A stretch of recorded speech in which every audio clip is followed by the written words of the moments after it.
Ladies and gentlemen, first and foremost, thank you for staying with us throughout the entire program of tonight's Global Outlook.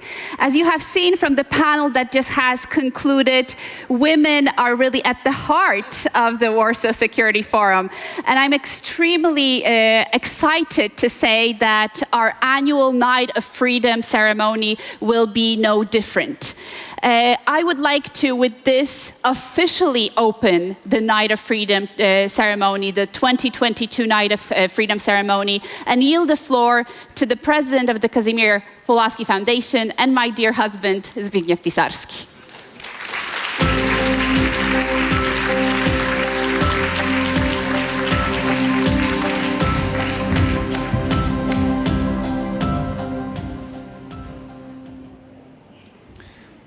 Thank you, Katarzyna. I think it's a lot about couples, even during this ceremony. Ladies and gentlemen, Your Excellencies, honorable guests, good evening and welcome to the 2022 Warsaw Security Forum award ceremony to recognize this year's Night of Freedom. But before we'll start, in honor of Ukrainian brothers and sisters who are literally in the fight of their lives every moment of every day since February 24th particularly, I ask you all to stand up and join me in recognizing a moment of silence for those who lost their life fighting the Russian invaders, defending not only their freedom and their independence, but also ours. A moment of silence.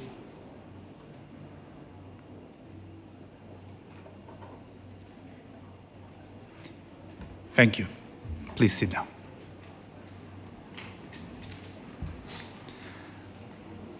Ladies and gentlemen, it is my privilege to represent Kazimierz Pulaski Foundation, a Polish think tank dedicated to foreign policy and security. Our work has never been so important, meaningful like these days. Memories of General Kazimierz Pulaski are extremely relevant today as well. Our patron, legendary Polish General Kazimierz Pulaski, was a fighter for freedom and democracy. And in 1768, he made a name for himself by forming a rebellion against the Russian influence into the Polish government. So resisting Russia is part of Pulaski Foundation DNA. The people of Ukraine are now fighting the Russian army on their own soil, defending not only their freedom and their independence, but also ours. Ukrainian people fight for whole Europe and whole free world. General Pulaski was devoted above all to three universal values: freedom, justice, and democracy.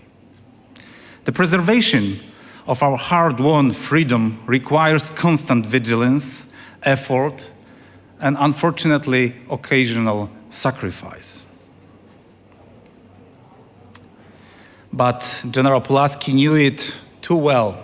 He sacrificed his life in a battle, defending our friends from the United States.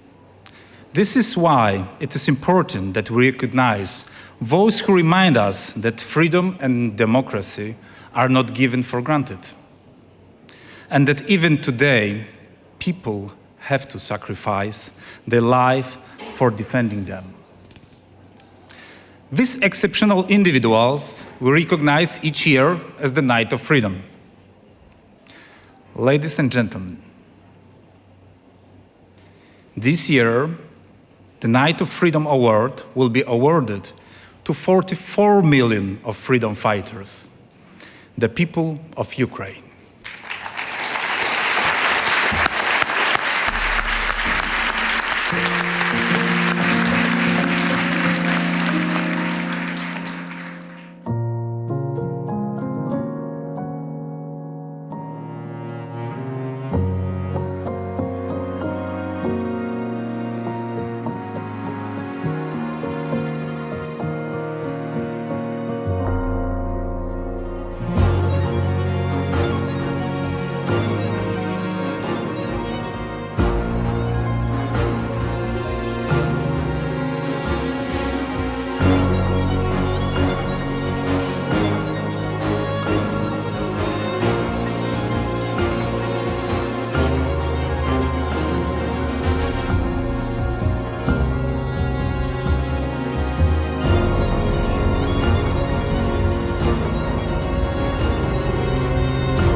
Ladies and gentlemen, it is my honor and pleasure to inform you that the award on behalf of the people of Ukraine will be received tonight by the First Lady of Ukraine, Madame Olena Zelenska.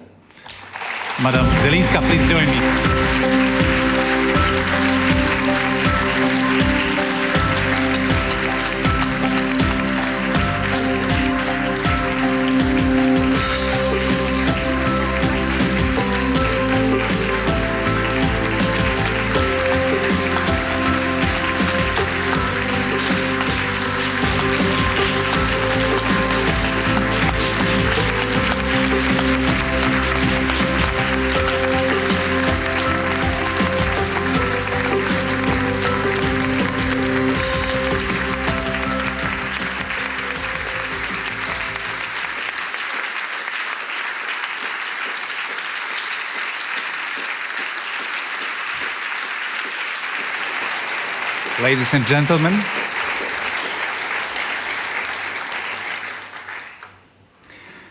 Ladies and gentlemen, laudation speech will be delivered by the Prime Minister of Lithuania, Madame Ingrida Šimonytė. Madam Prime Minister, please join me here on the stage. The floor is yours.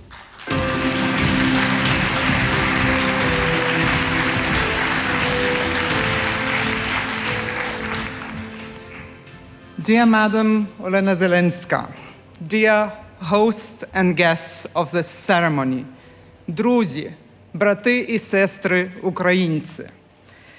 I was 14 in August 1989, when 2 million Lithuanians, Latvians, and Estonians joined hands in a human chain, the Baltic Way, to show the world that our nations would not rest until we regained freedom. Only half a year passed, and Lithuania restored its independence. 14 people sacrificed their lives for our freedom in January 1991, but the power of free people managed to stop Russian tanks. Lithuania restored and defended its independence at what now seems to be a relatively modest toll. As a teenager, I couldn't possibly comprehend all political, economic, social implications of those events, but I could grasp the magnitude of the moment. And I learned one thing very clearly. A country is only as strong as the resolve of its people to fight for their freedom and to defend their homeland. Many years have passed, but this conviction only grew stronger. And today, I can say with full certainty, Ukraine is invincible. Everyone who has eyes could have seen it during the Orange Revolution, when the people of Ukraine chose real democracy over silent obedience. They did not hesitate to demonstrate that no one ever would steal an election from them. Everyone who has eyes should have seen it during the Revolution of Dignity, when the people of Ukraine chose independence and European future over the return to the unloving arms of a Russian stepmother. Neither the winter frost nor bullets fired by their own authorities scared them away from claiming their right to decide the fate of their own country.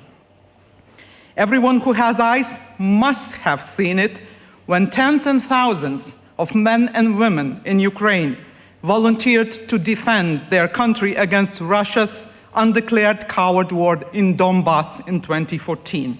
Since 2014, this war turned Ukrainian people into a nation where hundreds of thousands fight and millions help, as President Zelensky aptly said.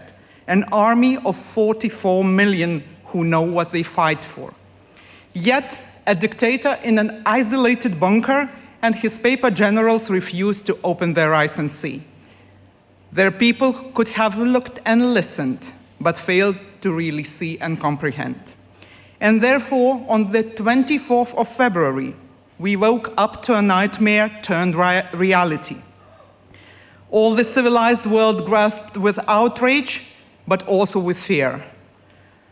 of a war our generation had hoped we would never witness in real life, unfolding before our eyes against an independent, sovereign Ukraine, and soon possibly knocking at our own doors, of a dreadful thought that the dark times of brutal, vulturous dictators redrawing the state borders by sheer military force are back to our continent.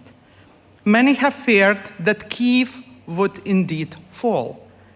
If not in 3 days, then in a couple of weeks. Many have feared that people of Ukraine might not persevere, even with all our heartfelt support and all the help we could give. But the army of 44 million did not fear. Ukraine has shown to the whole world how the second mightiest army in the world chokes on the bravery and courage of freedom-loving people. Whoever chose to be blind can now see with full clarity that the people of Ukraine will be standing for every inch of their territory and for the right of each and every child of Ukraine to be raised in free and independent homeland. That Ukraine will win this war in the end, or else it will not be the end. Gradually, our fear paled against the admiration of the bravery and courage of the people of Ukraine, because it takes courage to take up arms and fight for your country, to give up safety abroad and return in millions to join brothers and sisters in arms in full and conscious readiness to sacrifice their life for their country. It takes courage to remain in the cities and villages, to provide medical care for the people in bomb shelters, to rescue victims from wreckage, to extinguish fire, to demine and repair destroyed bridges, roads, and houses, to deliver food and teach children under falling Russian missiles. It takes courage to fulfill everyday tasks such as farming, planting, and harvesting, risking being blown on a landmine every minute. It takes courage to keep the state functioning and reforms ongoing, even speeding them up to fast forward Ukraine for the path towards EU and NATO membership. It takes courage to stay as a walking target and lead the fight, refusing the offer for a ride and asking for weapons and ammunition instead, as your husband, Madame Zelenska, did.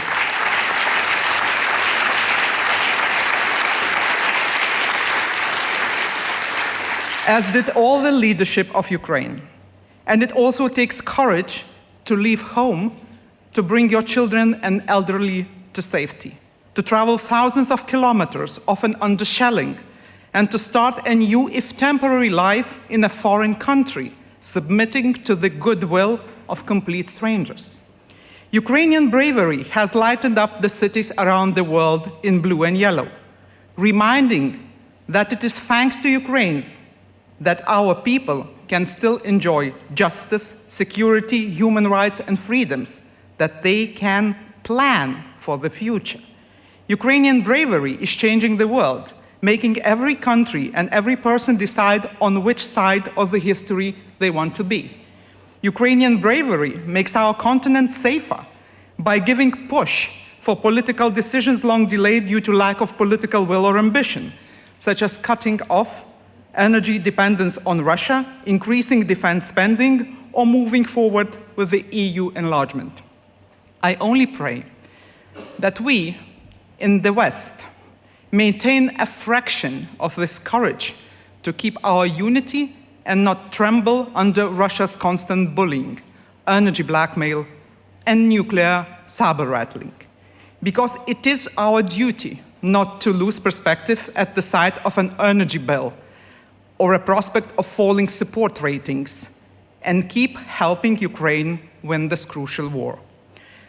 I saw the power of Lithuanian people with my own eyes at the dawn of our independence, and I'm certain that people of Lithuania and my government, as well as any government they might choose in the future, will stand by the people of Ukraine until your victory and ours and beyond. Every victim of Russian aggression will be mourned. Everyone who have killed and tortured people of Ukraine in unspeakable ways will face not only God's tribunal, but also justice by an international tribunal. Every inch of Ukraine will be rebuilt better by the people of Ukraine and with the help of all governments of the civilized world and the people of goodwill around the globe. Until then, I'm honored and humbled to have this chance today applaud the bravery and courage of the people of Ukraine. I think it is only fitting and symbolic that you, Madame Zelenska, are receiving it on behalf of your nation. Because even though you might have not chosen this role, today you embody every woman of Ukraine who puts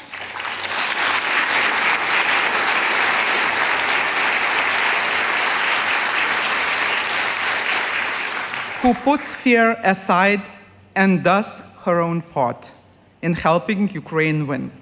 And you carry this task with patience and grace I truly admire.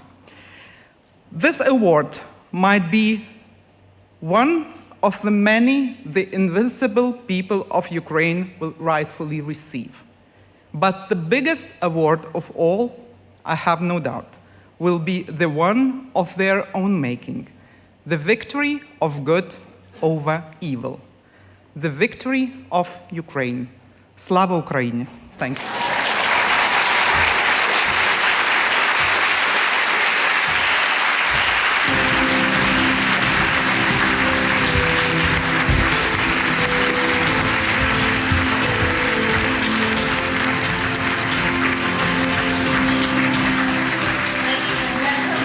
The Knight of Freedom Award comes in the form of the exact replica of the General Kazimierz Pulaski saber.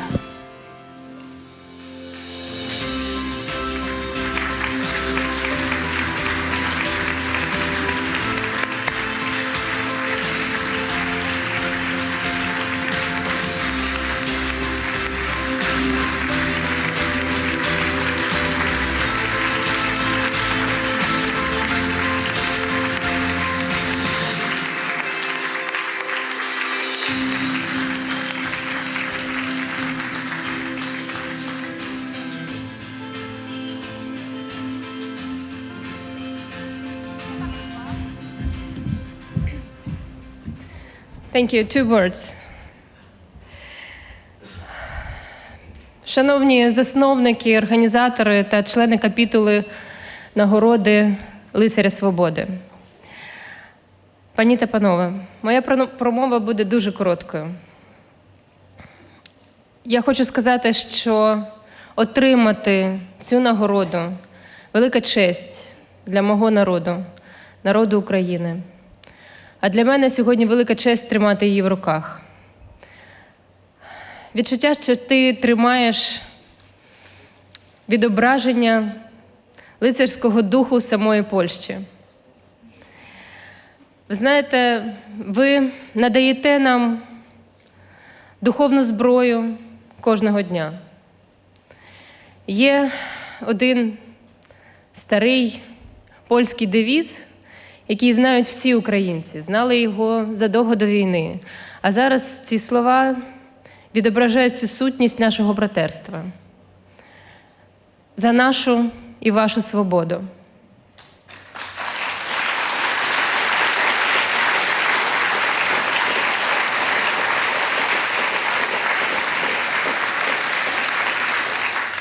Дякуємо, що ви з нами зараз. Знаємо, що ви будете з нами до кінця, а саме до нашої і вашої перемоги. Дякуємо.